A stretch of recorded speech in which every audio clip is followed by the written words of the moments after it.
again, if you're just coming in or if you didn't hear what I said, I apologize. I know some of you were panicking about the discussion board. Completely my fault, completely my responsibility, even though technically it was a glitch on Blackboard's part. I always take ownership, so I apologize to you guys who were stressing about that, and hopefully it won't happen again. But this is the cool thing about LIFE.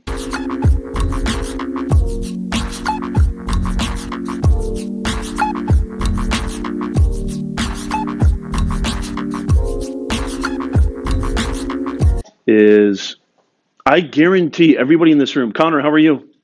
Ella, listen to this. This is very important. If you can handle mistakes, if you can handle failure, if you can accept, Dylan, I want you to stay right here. If you can accept that you're not perfect, your life will be so much smoother and so less stressful. So many people, they let one little hiccup and they just fumble. It's like they don't even know how close they are to the goal line. And one fumble, they got 3 downs left and they give up. How could I make a mistake? Oh my God, it's so embarrassing. Oh my God, what are people going to say about me? This class is not just about getting this on the page and getting this on the page. But I'm telling you right now, at the root of everything is how you view yourself and how you view the world around you. It's not called selfishness if you take care of yourself first before others. How many people have ever taken an airplane before? Gone on an airplane flight before? Anybody? Charlie? Look at Charlie's face. Charlie's like, what you talking about, Willis? How many people are afraid of flying? I know I am. I get scared shitless. Sometimes, Connor, when I look at that big hunk of metal, I mean, have you ever seen an airplane take off? I'm just like, dude, there's a 7,000 ton hunk of metal that's just I'm going to go 30,000 up in the sky. What? If you think about that shit, Dylan, that'll trip you up. You're just in this big hunk of metal, just going, cool, pass me the saltines. It's crazy to me. And there's 2 dudes you've never met in your life, or dudettes, that are just sure, put your life in my hands. It's all good. It's crazy to me, right? So I get really nervous and I get really oh my God, please. And I do some of my prayers. Please let me land safely. My wife makes fun of me. Yeah, Dylan.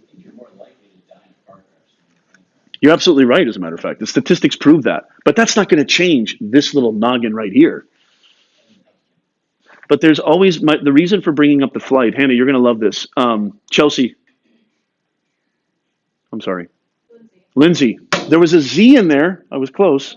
So Ella, you know how they always say, they do this bullshit, that nobody's paying attention. If you find yourself in an emergency, there's 2 windows somewhere over there. There's 3 windows somewhere back there. And by the way, here's how you put on a seatbelt. You know that whole spiel that they do, and they're so not into it. Most of the flight attendants hate doing it.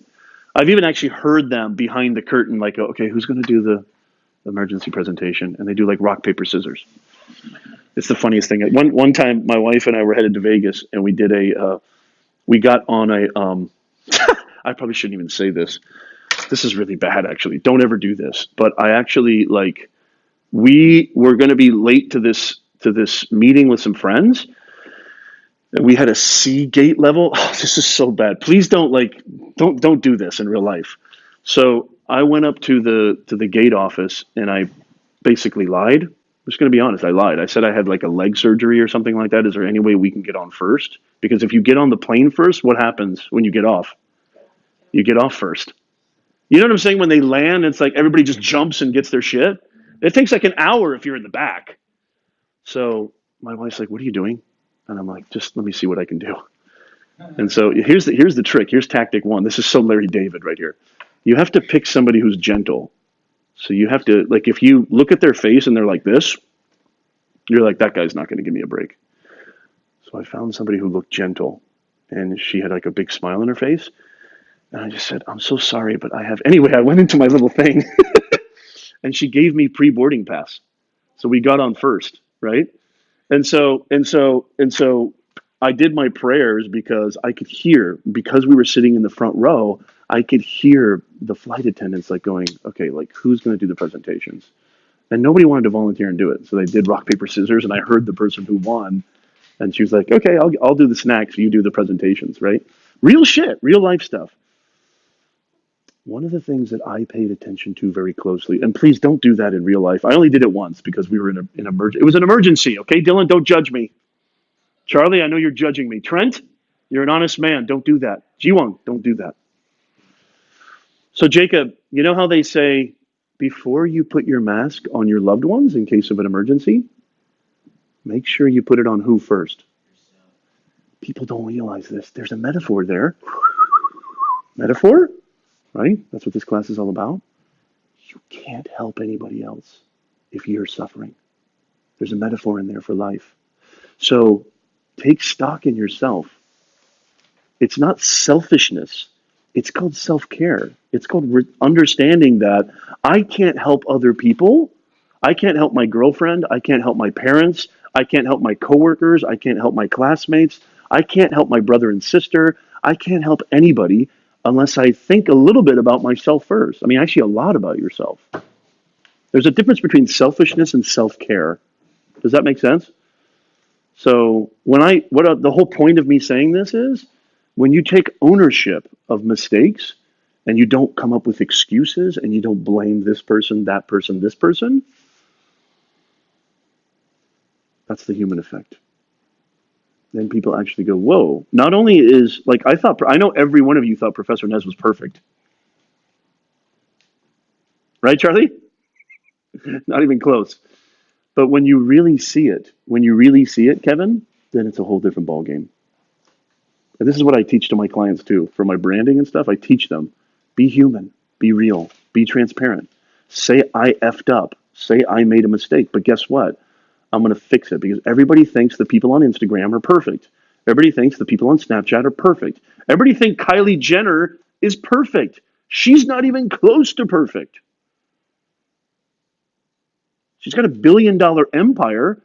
And yeah, maybe money's not the first concern on her brain, but imagine living the world through Kylie Jenner. Imagine living that world. You're constantly under pressure. You're constantly supposed to be perfect. You can't make one error, otherwise it goes on TMZ, right? You can't go to a restaurant. You can't hang out with your friends. You have to have your own private, I mean, that's not a bad second plan, but do you know what I mean? Like, she's got some shit going on too. She's got some problems going on too. She's not perfect, but that's what we see. Your writing is not perfect. What does this have to do with your writing? Everything. Your writing is not perfect. It's never going to be perfect. Connor, I have 7 books on Amazon. You should buy every one of them, by the way.